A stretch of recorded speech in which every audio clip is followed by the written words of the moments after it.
Welcome again, Dr. Karanja Mwangi, I'm a consultant obstetrician and gynecologist, and I'm based in Mombasa. We continue with our series of reproductive health conditions, and today I'm happy to talk about cervical cancer. How many of you know about cervical cancer? So what is cervical cancer? Now, if you look at this photo of the reproductive system, you are now familiar with the uterus, the ovaries. Now the cervix is located down here. So you have abnormal cells that will grow on the cervix around there and also around that part. And with time, the cancer will grow like that. So cancer of the cervix is basically abnormal cells that grow on the cervix. Then later, it might spread either to the vagina, then it spreads to the uterus and away now from the pelvic organs. And sometimes it can spread even to the liver or the lungs. So that is basically what cervical cancer is.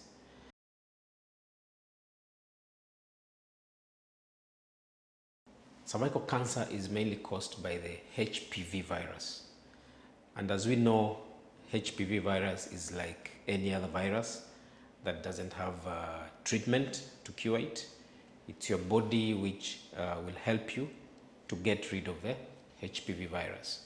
And we have many strains of HPV virus. In full, we call it human papilloma virus. So not all HPV viruses or strains will cause cervical cancer. We have high risk HPV virus and we have low risk HPV virus. So any woman who's had intercourse, that is sexual intercourse, more than 80-90% will get the HPV infection.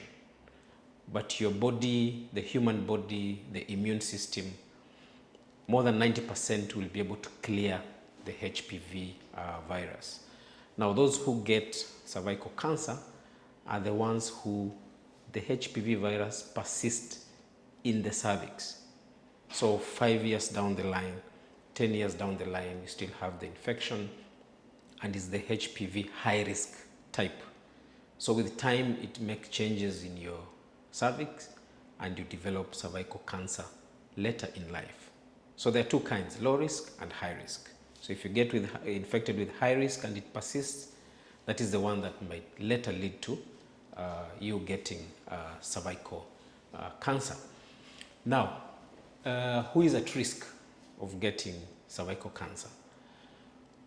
We usually say any woman who has a cervix and has had intercourse is at risk of getting cervical cancer because most probably they will get infected with the HPV virus. But we have groups that are more at risk. And this include people who have multiple sexual partners, or you have a partner who has multiple partners. If you had early sex debut, let's say you started having intercourse at a very early age, so there's a very big margin of being exposed to the HPV virus. Then we have some populations that are immunosuppressed, because once your immune system is suppressed, once you get the infection with the HPV virus, your body system is not able to eradicate or to remove, for that matter, the HPV virus. So once it persists, you're at risk of developing cervical cancer. How does cervical cancer present? What are the symptoms? Majority in the early stages of cervical cancer will actually not have any symptom. So it's just a normal woman going about your duties, you're having your periods, you're enjoying your life. You could be having cervical cancer, but you don't have any symptoms. because it's still at the initial stage, the early stages. By the time you get symptoms, it might be late. And some of the symptoms include bleeding after sex or bleeding during sex. When you have what we call intermenstrual bleeding, that is in between your periods. Let's say your periods are for 3 days and they have cleared. Then on the 10th day, you see spotting or you bleed and you're not pregnant. Sometimes it can present that way. Abnormal discharge, that is sometimes stained with blood, but for some people it can be a clear vaginal discharge. That can also be a symptom. Once the cancer spreads, now the symptom will depend with where the cancer has spread. So if the cancer is growing in size, you might have pressure symptoms on the pelvis. You might get pain because of the pressure symptoms. If it spreads to maybe the lungs, you might have symptoms in the lungs like coughing. If it spreads to the liver, so that will be advanced stage. So it will depend with where the virus has spread. Can you get pregnant or can you conceive with cervical cancer? It's very possible. We have women with diagnosed with cervical cancer when they're pregnant. So you can conceive. But now that might delay your treatment because now we are dealing with two people. There's the mother and there's the baby. But we'll come into that on how you can avoid that through screening. Are there treatment options for cervical cancer once it is diagnosed? So once you get those symptoms that I've mentioned, or maybe you've come for screening and we suspect you have cervical cancer, before we do the treatment, we have to get a diagnosis. So we usually suspect that you have cancer. Then later, now we confirm the diagnosis, and there are different ways of confirming the diagnosis depending on the stage. Now, if we examine your cervix, so we usually use an instrument to look at the cervix. Most of the time you'll see maybe a mass or a swelling on the cervix. So we need to get a biopsy. Biopsy means that mass, you take a small bite of the mass and you send to the laboratory. The pathologist looks at it and tell us if it's cancer. So that will tell us if it's cancer and what type of cancer is. As we are also examining that swelling, we check if there's any spread, either on the other pelvic organs, on the bladder which is in front of the uterus, has it spread on the rectum, and any other body part. So that is called staging of the cervical cancer. Of course, we'll do other tests to check if they spread to the other tissues. We'll do a scan, a pelvic scan, ultrasound. We might do a CT scan of the abdomen and the pelvis.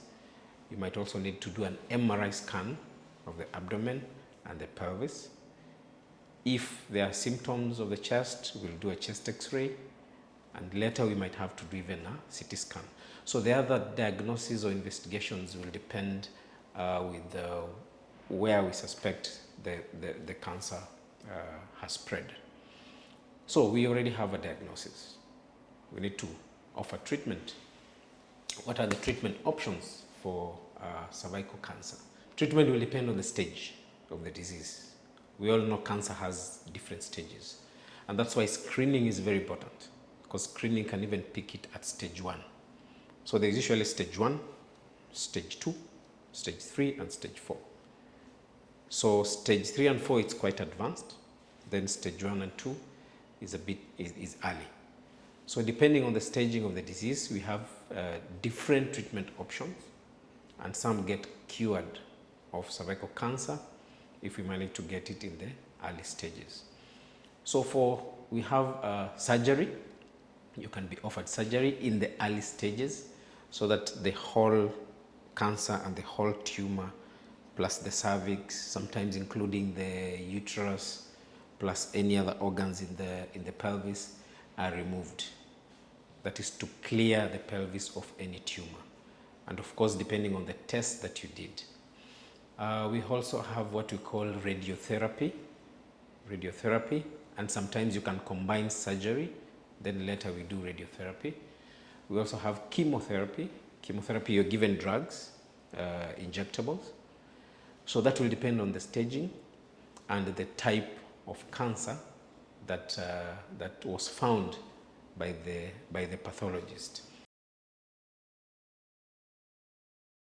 Cervical cancer, if found in the early stages, it's curable. We've had women who've been diagnosed with cancer, maybe they were told you'll never get cured, but with early treatment and good management, we have women who are cured of cervical cancer. They are followed up 5 years, 10 years, and they're very okay. Now, if it's a late stage cancer, it doesn't mean also it's a death sentence, only that your treatment might take longer and you will be followed up for some time. Of course, the main reason for treatment is to improve your quality of life. Even if it's stage 3 or stage 4, you have to live any other normal life like any other human being. So you'll discuss the options with your doctor, whether it's radiotherapy or chemotherapy. So there are specific prediction in terms of prognosis depending on the staging of the cancer. Can cervical cancer recur after treatment? Let's say you've been treated, you've been cured. Can it recur? Yes, cervical cancer can recur. And that's the reason why after you are declared free of cervical cancer, you still need to have that follow-up. There are those screening methods you'll continue having. Examination, there are tests you'll continue doing, there are scans you'll continue doing, just to make sure there are no cells, cancer cells, which are still in the body. So you'll discuss with the doctor how the follow-up will be. So if you do follow-up as prescribed by the doctor, the recurrence rate is a bit lower. So you're not told you're cured and you get lost completely. To the most important topic about cervical cancer, does screening help? And what is screening of cervical cancer?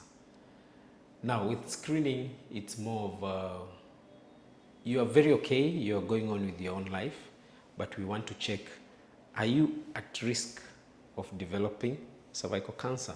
Maybe after 5 years, after 10 years, after 15 years. So that is the reason we do the screening. It's not that you have a symptom, then you come and we screen. Actually, you're supposed to screen all women who are above 25 years, the reproductive age, 25 years and above.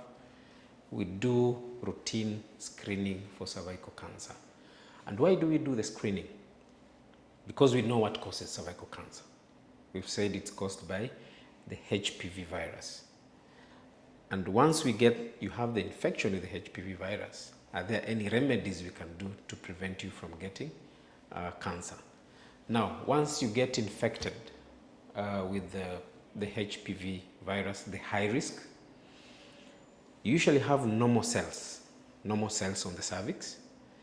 Now, those cells undergo changes. We call them malignant changes. Once the HPV virus, the high risk, persists within the cervix. So when you come to the facility and we do screening, we are actually trying to check if your cervix, does it have normal cells? Are there any abnormal cells? We call them pre-cancer cells. These are cells that when we see it on a certain organ, there's a risk of you developing cancer cells in the future. So once we see the pre-cancer cells, then we can take measures to prevent you from getting cancer itself. Or sometimes you can get early stage of cancer during the screening time. So screening is available. We have different methods of screening. There's what you call the HPV test. So you're trying to test for the cause, the high risk HPV virus. Then we have the famous pap smear, which all of us know. And we have what we call via villi. Via villi, most of it is provided in the public hospitals because it is cheap. And once you get a lesion that you suspect might develop into cancer, you can treat it immediately in the same sitting so that the woman doesn't have to go home and come back again for results. Now, how is the famous pap smear? How is it done? Because many women avoid coming for cervical screening because of the procedure. It's a bit uncomfortable, but it's for your own good, and it's done in a very short period of time. 2-3 minutes, you're done with the test. So what we usually do, because the cervix, once you look in the birth canal, you cannot be able to see the cervix. So there's a small instrument we use, which is inserted into the birth canal. Then it's opened up. It's called a speculum. You open so that you can be able to see the cervix. Sometimes you look at the cervix and you see an obvious tumor or swelling, so that one can be confirmed if it's cancer. But if your cervix is normal, there's a small brush we usually take. So we smear it on the surface of the cervix so that you get the cells of the cervix, which are then tested, and you get your results sometimes within 48 hours, sometimes within 5 days or 1 week. And that will be able to tell us, are the cervical cells normal or are they abnormal? Now for the HPV, it's gone ahead and now you can do it on yourself, the HPV test. You don't have to do the speculum and the examination, which many women would not like to be done. So we do the HPV self-collection kit. So you're given a kit, you go get the sample yourself, then you bring it to the lab and you do the test. And once we confirm that you have precancer cells, we can prevent you from developing cancer. And we usually advise, if you do a pap smear, depending on the results, you'll be told to repeat the test after 2 to 3 years for those who are between 25 years to 49 years. For the HPV virus, if you do it today and it's negative, you repeat the test after 5 years. Okay? Then we have different populations. Those who are immunocompromised, like those with the HIV infection, we do it more frequently because they are at more risk of contracting, and also the progression of the disease is faster. So for them, we screen them almost every year. So screening is very, very important. Visit your gynecologist so that you can be screened, because we usually say prevention is better than cure. Thank you so much for listening to me about cervical cancer. Please subscribe to our channel, on YouTube channel. You can visit our website, and our contacts are also shared on the screen. If you have any questions, you can always ask. Thank you.